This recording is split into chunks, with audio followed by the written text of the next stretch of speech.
I want to take my audience back to July of 2009. I can't believe it was that long ago, but there was someone who was on your radar for exactly what you were saying for the bullying. Tell me about that. When did you decide that Glenn Beck needed to be off the air? So for me, I was in law school and I had just finished I was in the middle of my second year. And that's about the time in law school when you start to think about or plan for what you're going to do after graduation.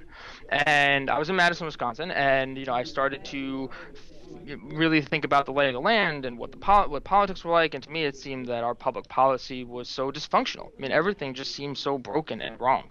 And obviously, you can look directly at the politicians, and that's a fair interpretation. You could look at the system behind it, but for me, the way that I saw it is that the big engine, or one of the big ways in which we shape public policy, is the conversations that we have around it. And there are plenty of problems with that apparatus, but for me, it just seemed like Glenn Beck was the best example, the clearest example of so many things that are wrong with the modern sort of way in which we, conduct media. It was an example of a very, very strong, overwhelming company like Fox News that allowed for and incentivized the most outrageous and irresponsible behavior, not only because it served their political agenda, but because it was something that they could commercialize and monetize. They'd actually not only get political rewards for it, but they would receive monetary rewards for the kind of conduct that Glenn Beck was engaging in, which was not only problematic from a policy perspective, but destructive.